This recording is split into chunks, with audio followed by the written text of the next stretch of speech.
Hey, what is up, people? DJ Pew Pew here. I've got the ASM Hydrasynth. I've got the SOMA Cosmos, and this is just the beginning of disassembling the track Baby Shaker that I just put together.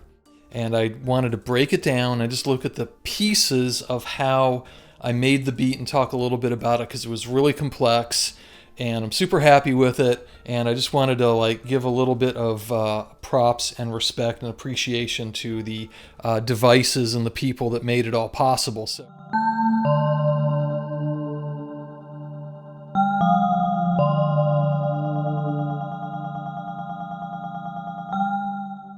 ASM Hydrasynth, SOMA Cosmos.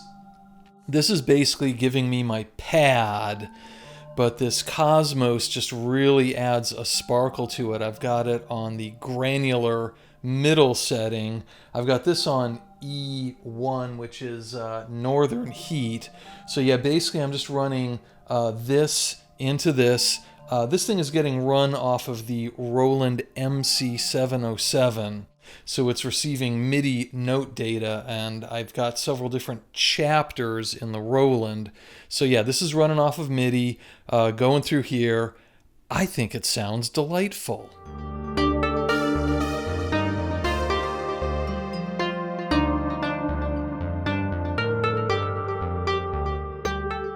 At the center of the whole process is the Roland MC-707. Now over here I've got this track color-coded with orange because I know it's going out to the ASM Hydrasynth, so it's giving me MIDI note and it is playing a tone from the Roland itself. Basically then I've got three pairs of instruments, and then I've got my bass line down here, which is going to the Roland SE-02, which is basically doubling the bass line, and I'll get to that in a minute. But yeah, really, this right here is where all of your melody and your basically note and chord structure are coming from. And the one thing that I've really found that I like about the MC-707 is when you do two tracks off of the same note data with two different instruments. It really just kind of puts your whole sound into warp drive. So yeah, I've basically got 8 scenes here, so I more or less just rolled through the scene after 2 64ths at halftime through here. So yeah, MC-707 basically controlling 2 other synths and handling all of just really the heavy lifting.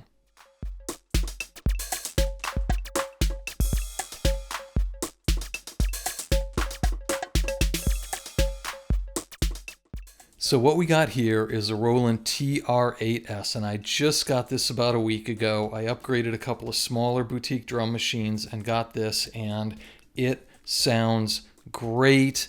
It just sounds great. I don't know that I can say anything else about it. It's new.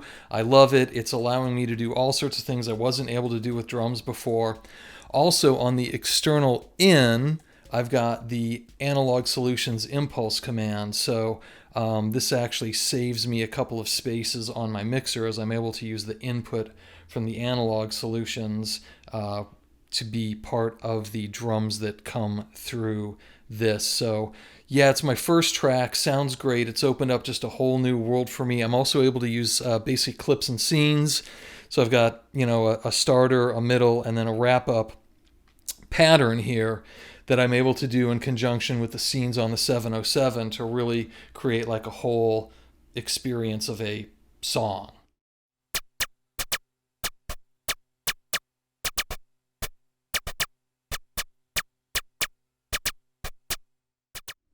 Analogue Solutions impulse command is giving me that unpredictable sort of whippy sound in the percussion that you're hearing. It's getting triggered by the Moog Subharmonicon, and it's giving me a polyrhythmic rhythm that's coming in through the trigger here, and that's what's driving this here. Boy, I've got audio 2 set to noise, and that's going back in on the pitch for both of them. So this is giving me that really cool, kind of funky, unpredictable sound on the high end.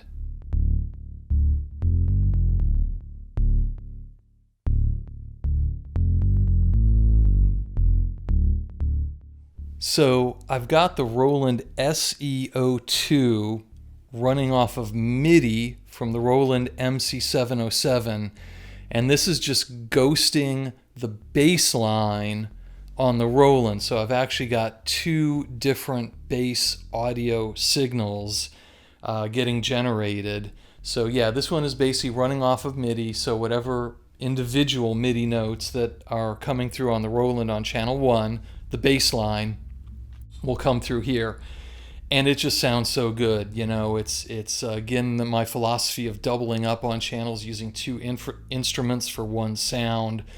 But really, this whole beat started when I thought up that bass line, and as soon as I thought up that bass line, I knew I had a whole song there, and this thing really just made it happen and gave it that girth on the low end that it needed.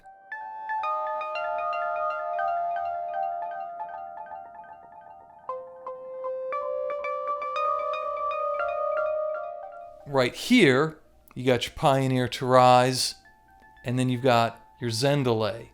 Now, this is running off of the Subharmonicon, which is triggering it again with a polyrhythm. So it's coming in a little bit irregularly, and it's adding sort of that spacey percussive ambience that you've got there, that thing that isn't in time with everything else, and it's got that delay. So I really like the sound of these two things together. Of course, either one is great, but for this track here, to link them together just gave you that sound that, you know, put it at the next level as far as I'm concerned.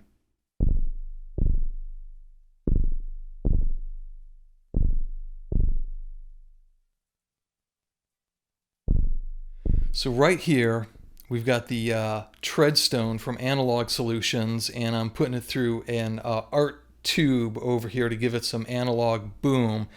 This is running off of a trigger from the TR-8S that I've keyed in, and it's basically ghosting the bass line on the 707 and the SE-02, and it's not hitting all of the notes, it's just hitting a few of them, but it's just kind of that more of a percussive heavy sound, not necessarily a tonal sound that hits a little bit irregularly on the bass line. This thing is just super fantastic. It's good for whatever ails you.